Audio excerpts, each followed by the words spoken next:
Hi guys, and welcome to PCGMedia's weekly Roundup.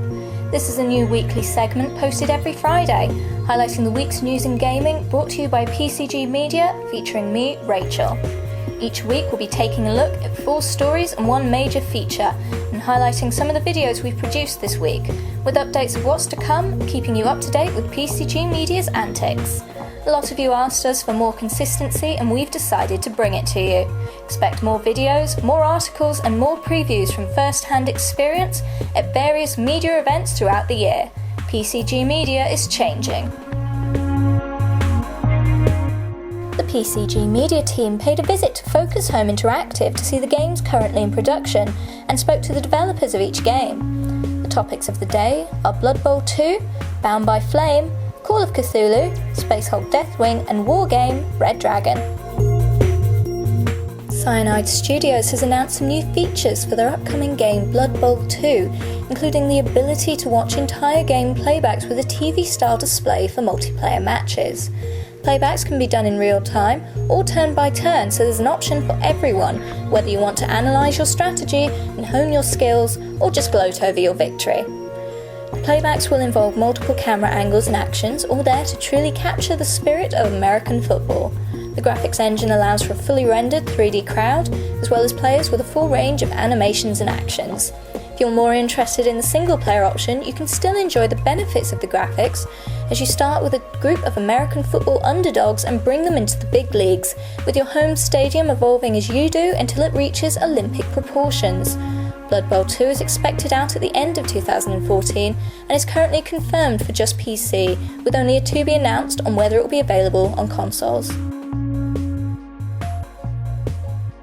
Action RPG Bound by Flames has promised to focus on crafting weapons, armour and other items that will allow for a unique gameplay experience for all its players. The game has been designed with crafting in mind, say Spider Studios, the game's developers, and players who take the time to explore and look for parts and materials will be hugely rewarded. Interestingly, the game promises to take the player's actions into account. If an NPC dies, they're gone for good, which could lock players out of certain quests and features, or could unlock even more. Some NPCs can only be encountered or interacted with in certain conditions, so players will have to experiment with different combinations to see how it affects their game. Some of the effects of the story are simply common sense, albeit for a fantasy world, such as if you become a demon, the horns will make it impossible to wear helmets. We've all been there. Bound by Flame is expected out in spring 2014. Recently announced Lovecraftian game Call of Cthulhu has been given a genre. The title, being developed by Frogware Studios, will be an investigation game, building on the company's previous successes with their series of Sherlock Holmes games. This is not Frogware's first dip into the world of Lovecraft, having created a project called Mag Runner Dark Pulse last year. The new title is based on the tabletop series also called Call of Cthulhu, and Frogware are working with the tabletop game's original creators, Chaosium, who have more than 25 years of experience writing scenarios for Cthulhu. The developers have confirmed that the game will contain an original story and not just a retelling of the original short story by H.P. Lovecraft. The concept art for the game is suitably Lovecraftian, showing dark abandoned buildings, graveyards and corpses hanging among the strange stone structures. The game will be available for PC and PlayStation 4 upon release, but other details are not yet available.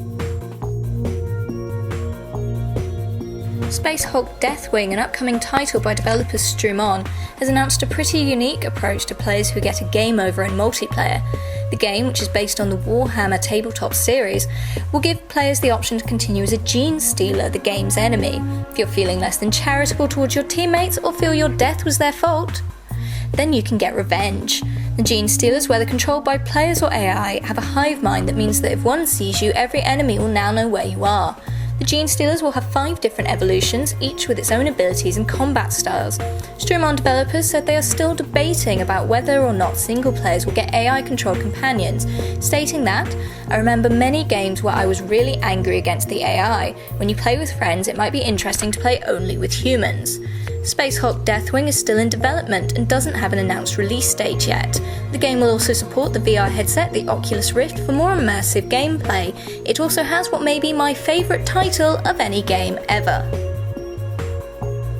And last but by no means least, Eugen Systems, the developers of upcoming real-time strategy Wargame Red Dragon, have outlined some of the game's new features. The new amount of variation in maps will greatly affect the style of combat used by players, such as whether they are able to use ships to attract troops on the shoreline, or if they must stick to more landlocked forms of destruction. Some of the more ocean-heavy maps will also feature indestructible bridges to keep combat at a distance. Another new feature is riverboats equipped with flamethrowers for clearing out enemy troops getting a little too close to your favourite units. A recent addition is the morale system, which allocates troops a certain amount of fighting spirit, which will affect their breaking point in combat. This morale can be increased by combining troops, buying better weapons for units, and by using tactical headquarters, sub-units that also boost troops' initiative. Another new feature is bullet time, which allows the player to pick the speed of play in single-player mode. This allows players to enjoy the visuals of battles they organise without getting overwhelmed or losing track of the state of play. Developers have also worked to make the game more accessible to new and less experienced players, tweaking the armoury and deck creation process to use percentages instead of simple figures, giving a much easier insight into the power and drawbacks of units. You can even compare units to make sure you're getting the absolute best killing machine for your campaign's needs. For the more social real-time strategist, it will be possible to share your deck with friends using a generated code. These can be shared using forums or between clans to really synchronise your tactics. A VIP beta starts for the game in February, but there is currently no official release date.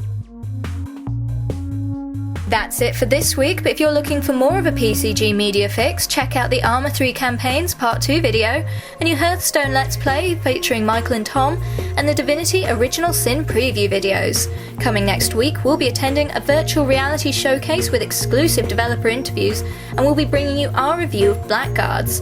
The PCGmedia website is also currently undergoing a redesign, so we'll be bringing that to you very soon. See you next week.